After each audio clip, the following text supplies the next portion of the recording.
Hello, everyone, and welcome to Slash Film Daily for April 30th, 2018. On today's show, we're going to explore a bunch of news stories surrounding Avengers, Infinity War, and MoviePass, and we will be playing for you my interview with Marvel Studios head Kevin Feige, recorded last week before seeing the movie. I think you'll be interested in that. It has a lot of stuff on the first 10 years of the Marvel Studios films.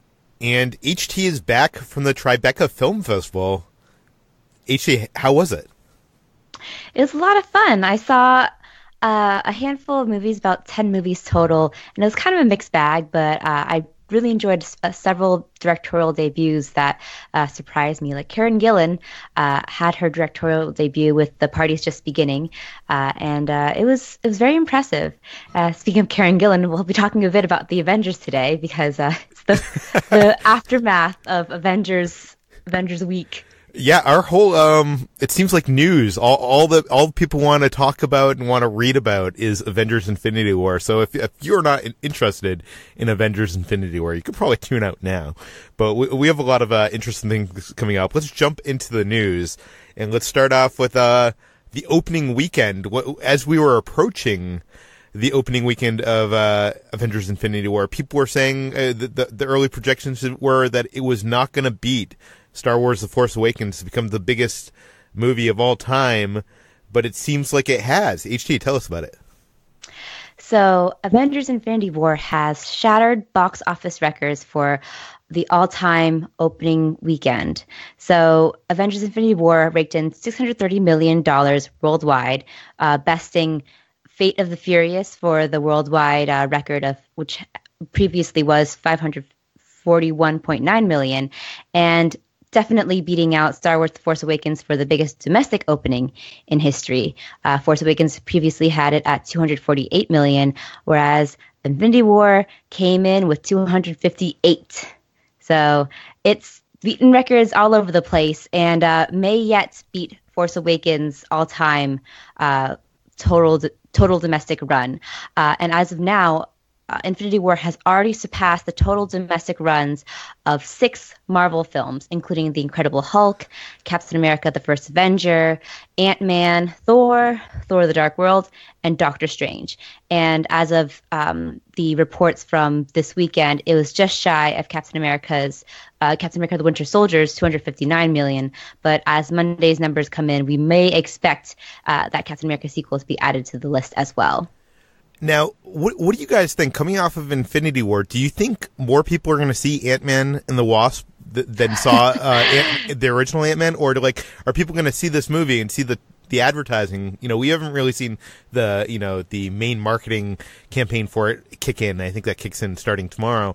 But do you think when people realize this is kind of unrelated to Infinity War, it's going to be more of the same box office, more like in the lower 100s. HT, what do you think? I don't think it will meet anything near what we've seen for Infinity War, or definitely not even for Black Panther, just because, like you were saying, Ant-Man is completely unrelated to Infinity War, and the ending of Infinity War was such a cliffhanger that people are only going to want to find out what happens next, not what's happening in the meanwhile. But Ben, could people be turning to Ant-Man and the Wasp not knowing that this is unrelated and looking for answers?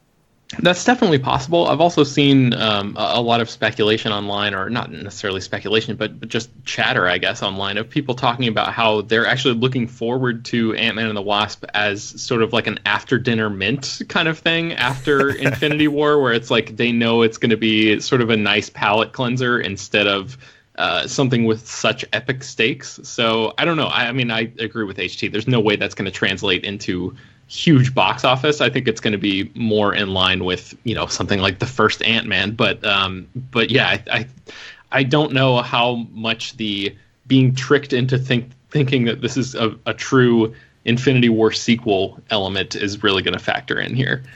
While we're talking about box office, we may as well talk about MoviePass because we are the quote-unquote official podcast of MoviePass. Not.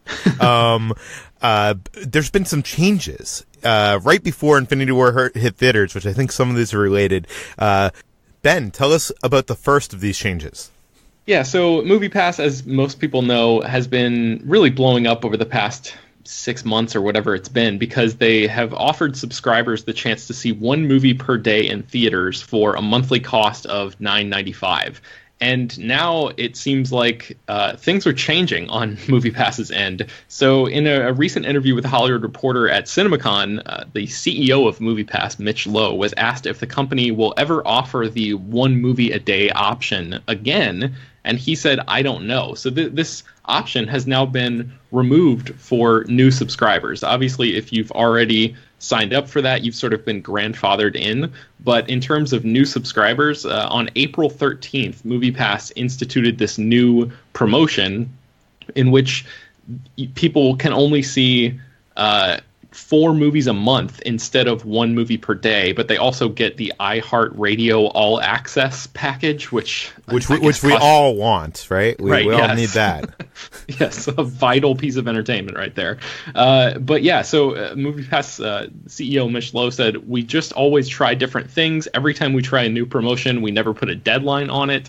We reached out to MoviePass and got a comment. I guess the CEO was on a plane at the time, but the company's publicist said, I can tell you that the Hollywood Reporter story is accurate. We're continually testing various promotions with different partners, and the current iHeartRadio deal is consistent with that approach.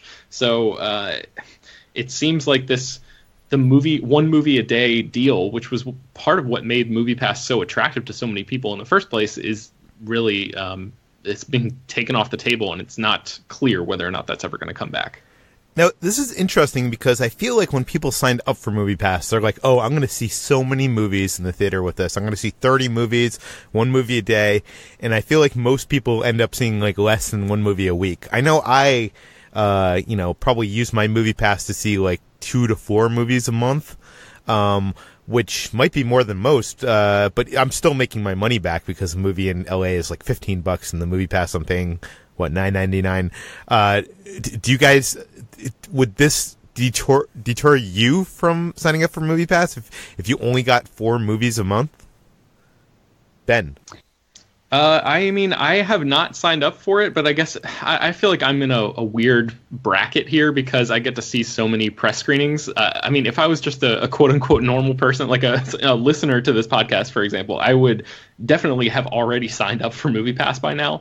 Talking about the numbers, though, it's sort of interesting. The Hollywood Reporter ran some numbers, and they said that this new offering, I guess is whatever you want to call it, is only going to affect 12% of its users because 88% of MoviePass subscribers already only see 2 movies a month or less. So yeah, you're right, Peter. I mean, it really isn't going to it's not like all of the MoviePass subscribers out there are going to see one movie per day. They're not fully taking advantage of that offer, but still, from a marketing perspective and like trying to lure in new users, that's a pretty sexy option, saying you get to see one movie a day per month for $9.99, but now they're sort of taking that off the table.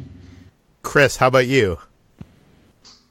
I'm not a member of MoviePass, and now that I know this, I'm pretty sure I'm never going to join it just because, I mean, again, like Ben said, I too, go to press screenings a lot, but I mean, the less things this has to offer, the less enticing it is to sign up.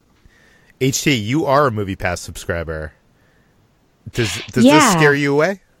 It doesn't scare me away, but I think it would scare away new subscribers because the one movie a day promotion was essentially what made me sign on. It was really like Ben said, sexy option. I was going to go with juicy, but then sexy is such a great adjective. So I don't think it will scare me away as of yet because it's still a good deal. And I think as of now, I probably see the same amount of movies as you, like 2 to 4 movies a month. But it was just nice to know that I could see a movie a day. And for example, if I wanted to, just see a movie randomly during the weekday, that was a really nice option, even though I only did that once when I first got it. Yeah. But yeah, it seems like this might lose them some of their precious subscribers that they've been sort of growing steadily ever since last year. Yeah, and it seems like they've put some more restrictions on the MoviePass, which you wrote about for the site. What do we know? Yes. So in addition to potentially removing a popular feature, MoviePass will be bringing back an unpopular feature from before they dropped their prices to the $10 a month model that we know now. So an old feature of the ticket buying service was that after every time you checked in and bought a ticket through MoviePass, you would have to take a picture of your ticket stub and upload it to the app. And that adds like an extra step to it, but it used to be very unpopular because the app was a little glitchy and the photo would often take a long time to upload or wouldn't upload at all.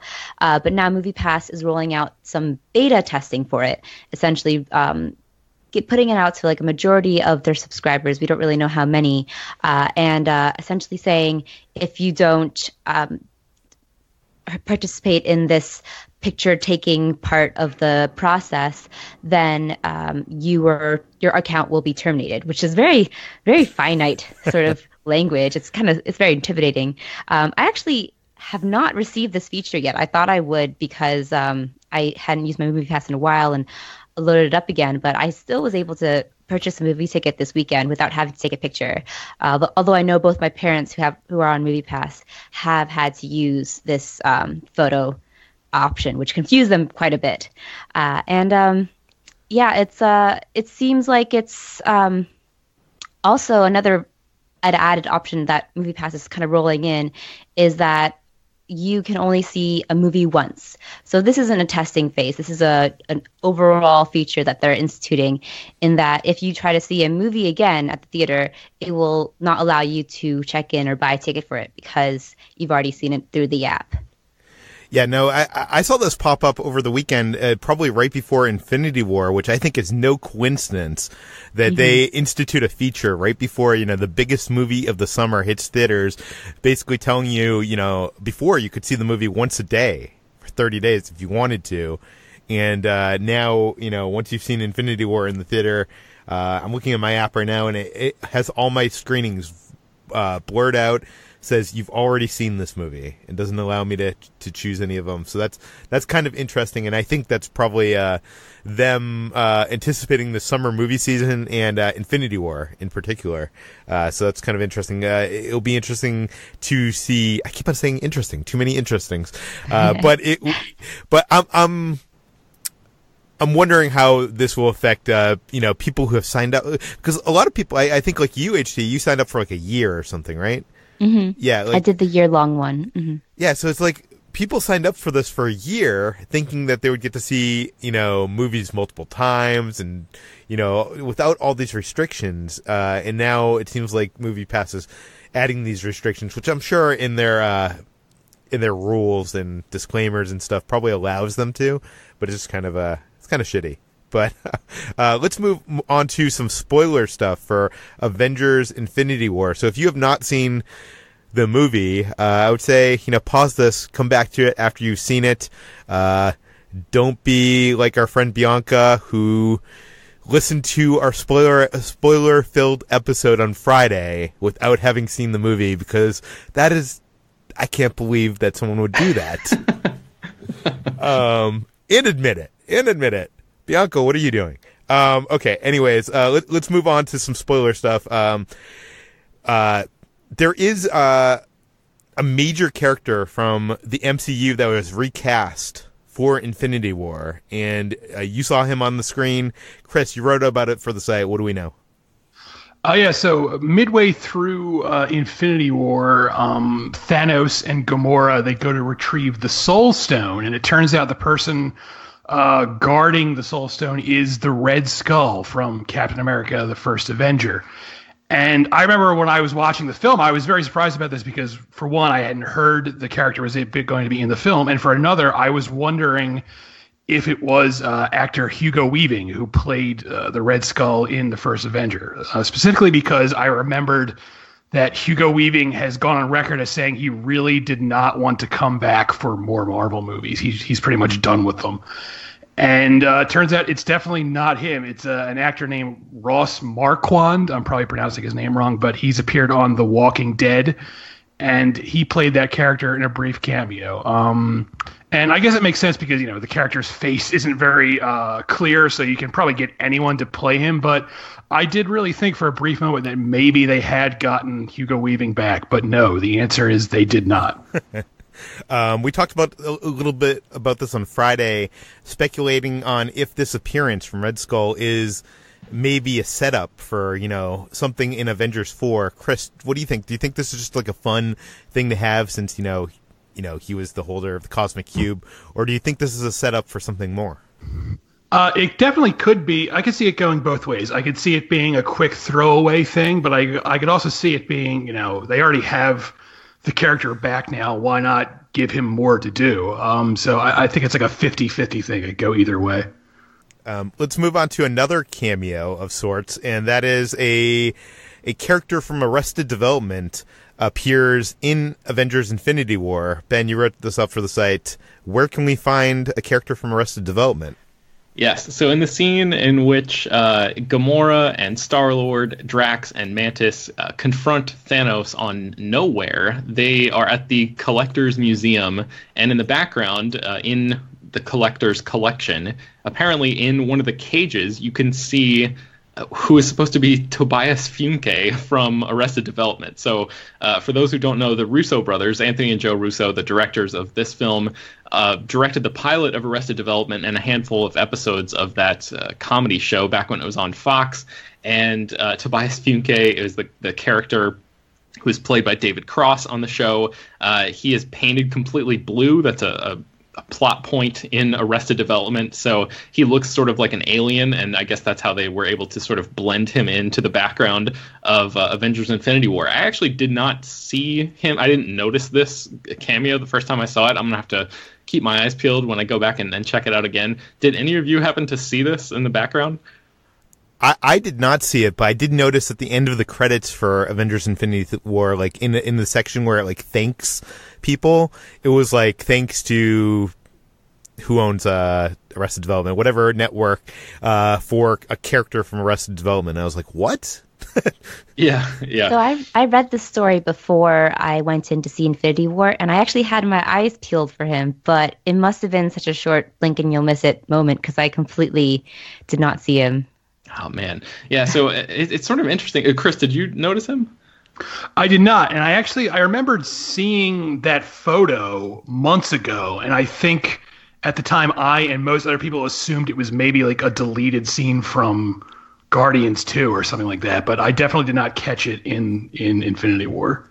Yeah, the thing about this that I really kind of love is that as everyone, we're in spoiler territory here, so I can say this, but yes, that part in the movie that I'm talking about, the characters show up on Nowhere, and it's revealed that what they're actually seeing is a projection from Thanos, who's using the Reality Stone to alter their perceptions of what's going on. So once the curtain is pulled back, so to speak, we realize that the Collector's Museum has been completely destroyed, and it looked empty to my recollection. Again, I'm gonna have to watch this again, but I love the idea that if Tobias Funke only shows up in the projection, then that means that Thanos himself is an Arrested Development fan, because there's no other explanation for that. I mean, he could actually be a thing in the collection, or, I mean, you're right. It could mean that, like, Thanos did seem to know who Tony Stark was, right? When Stark got brought up, so maybe he's watching some terrestrial television. He's binging from his throne in space. Yes.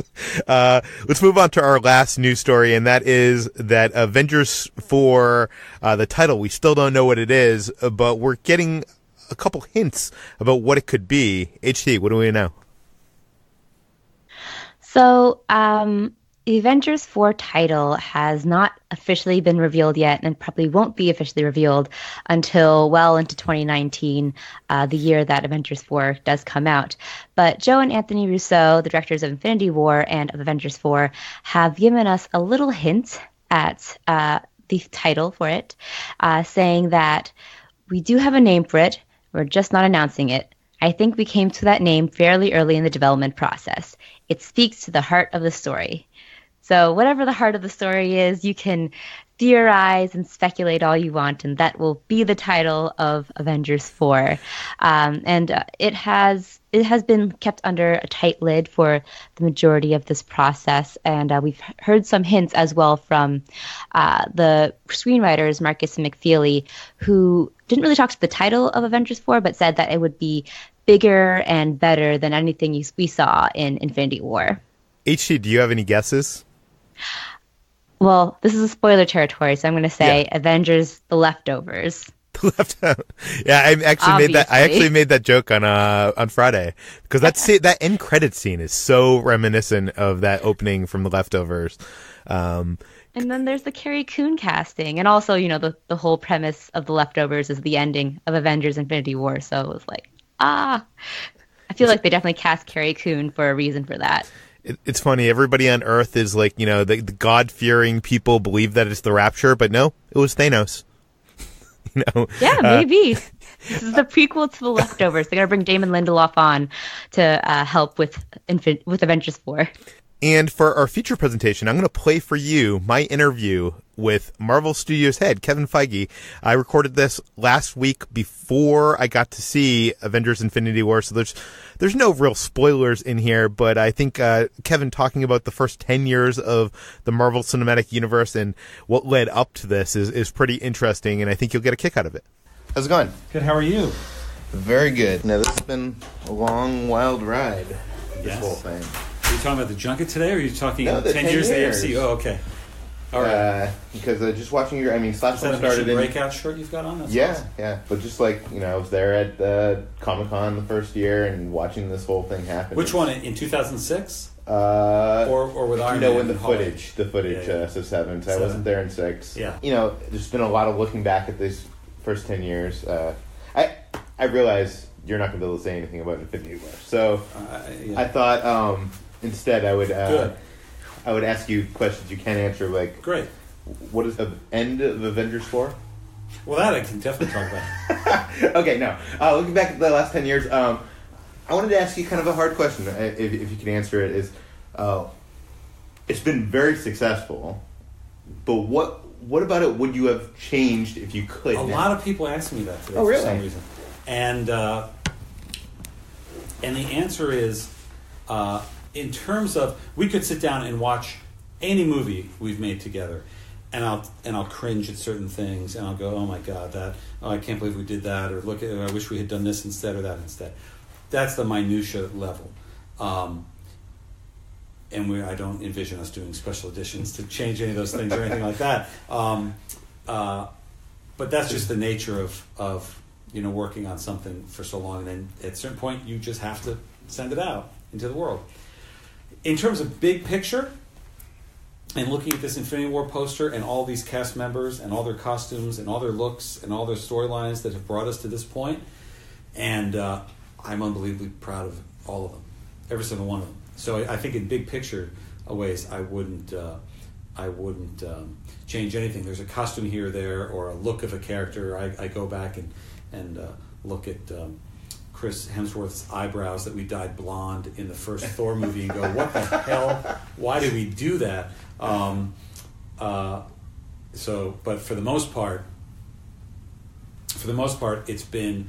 I look back and go, I can't believe that everything we pitched actors, everything we sat down and talked to actors about in a room at one point, about sitting with Sebastian Stan, who had auditioned for Steve Rogers, but who we met with and thought, would you like to play Bucky Barnes? And by the way, in this movie, you're his friend who dies. Someday you could come back as this guy with a metal arm, the Winter Soldier. And it seemed like a pipe dream, and it seemed like, I'm sure he sat there like, okay, producers promising the world just to do a job. And I Sebastian on the stage today and him looking cool in that poster. We did it talking to Paul Bettany, doing the voice of Jarvis, and now he's Vision. It's incredible. My first meeting with Benedict, where he brought up the potential of Doctor Strange, and now not only did he have his own a beloved movie, but he's such a big part of this. It is it's remarkable we've come this far, and Robert Downey at the center of it all. You know the interesting thing about that, I know that this wouldn't have happened if it wasn't for Iron Man and Robert Downey and Jon Favreau. Yeah. But rewatching the films, it seems evident to me that Captain America, Steve Rogers, is more of the central character of this whole first phase, or at least the Avengers films that ties it together. It almost seems like if I were going to go back, I would have made Captain America the first. Oh, the first one? Yeah. I mean, it probably wouldn't have been as successful, but just like story-wise. It was always, I think it's worked out the way it should have, and Iron Man was first because Tony Stark has such a great story. And it was unique in the notion that he didn't have superpowers. He built this suit. It felt like a great entry point into the world to us. Yeah. Now that we're 10 years in, I'm wondering, when is your contract up with Marvel and Disney? It's coming up. I don't necessarily know, but it was a long contract. It's coming up. I'm gonna have to deal with it at some point soon. I think this year. Do you have aspirations beyond Marvel and like producing or being a studio head or something? I love making movies. I love being a part of movies. I love having a large a say in the way the movies are made, and that's what I want to keep doing. In the comic books, Infinity Gauntlet has a huge amount of power. Like literally, Infinity Gauntlet, he can snap and destroy all the galaxies.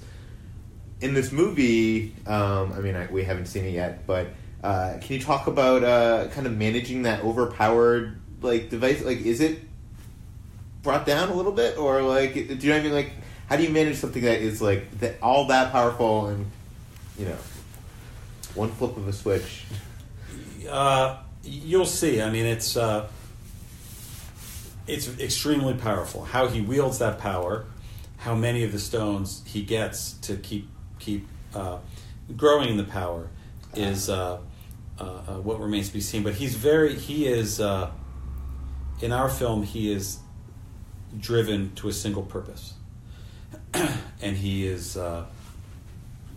wants to do everything he can to get to that purpose. To fulfill that purpose. Yeah, everything we've seen thus far seems to be leading to this point, to this event. I'm wondering, when in the process did you come up with the idea of let's do Infinity War? Was it when Josh suggested let's put Thanos at the end of Avengers, or was it later on? Like, how did that happen? It was an evolution. Your question about Captain America, the first Captain America, we really wanted to do Captain America as a World War II film. That was considered a risk, a period that never been a period piece superhero film, and one of the ideas that we had was to include the cosmic cube in it, so that the villain could have all sorts of weapons and a more science fiction alt history version of World War II. We then started to build the cube into mythology of the other movies, and started to realize that a lot of these films required MacGuffins like the orb in Guardians of the Galaxy or the scepter in the first Avengers film. And the notion that all of them could be of stone started to come about right around the time Joss wrote that little tag in Avengers 1. But we always knew that if we were going to do any justice to the Infinity Gauntlet storyline, there had to be more characters. Yeah. So Thanos was never going to be the bad guy in Avengers 2. He was never going to be the bad guy in Guardians of the Galaxy, because there weren't enough heroes to fight him. For sure. I'm wondering, what do you think... I know this Disney-Fox deal isn't done. I know you can't talk about it. But as a fan... I'm wondering, X-Men has this whole established universe over there, which doesn't seem like it could be combined with this universe.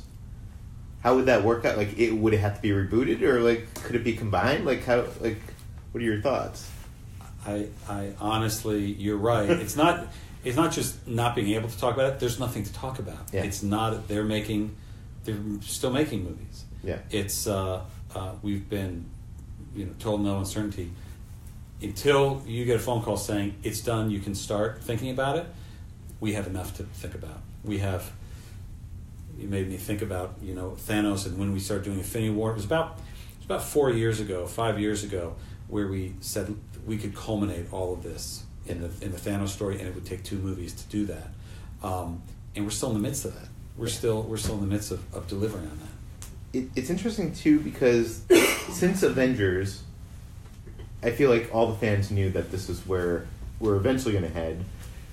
And now that we're in the midst of Infinity War, we have no idea where Marvel's going in the next 10 years. So where do you think Marvel's going to be 10 years from now? I love that nobody knows. I love that we're about to release a movie, and we've shot another movie that comes out next year that will put everything in question, and that will force people to not take, filmmakers and storytellers included, not take anything for granted. 22 movie interconnected narrative. I felt it was very important that there was an ending. A lot of my favorite stories, including Star Wars, which ended up having prequels, ended up having sequels, but for a good 25 years, there were 3 movies, and they were contained, and I carried them with me. And Return of the Jedi was a finale, great finale to my 10-year-old self. And 22 movies in 10 years in with the MCU, it felt like we need to do that. Where it goes from there, further stories of characters who've only had one movie so far, and audiences want to see again. We have stories and we have ideas of where that will head, but where an overarching narrative will begin, and what is an Avengers team made up of, and who leads movies and who stays on their own in movies, and all of that being in question because of the events of this conclusion for the first 3 phases, is exactly what we wanted, is exactly what we needed for the storytelling. Can I ask one short? Go for it. Okay, it's just a nerdy question. This is like totally nerdy question. Good. The opening of Black Panther takes place just months after Howard Stark's death. And The opening of... Oh, sorry, you mean in Oakland? Yes. Yeah. It takes place months after Howard Stark's death. Uh-huh. Is there any connection between the stolen vibranium by Claw and Howard Stark? That's a good question. That is a good question. And as Mouse Kanata says, that is a good question. For another time. Thank Always you, good Kevin. seeing you. And that does it for today's edition of Slash Film Daily. HT, where can people find more of your work online? You can find me every day at slashfilm.com, and I'm on Twitter at HTranBuoy. Ben, where can people find more of your work? You can find me writing at Slash Film as well. You can find me on Twitter at Ben Pearson. Chris, where can I find you? Also Slash Film on Twitter at Evangelista413. You can find me at Slash Film on Twitter, slashfilm.com. All the stories we talked about today linked in the show notes and on slashfilm.com. You can subscribe to this podcast, published every weekday on iTunes, Google Play, Overcast, Spotify, all the popular podcast apps.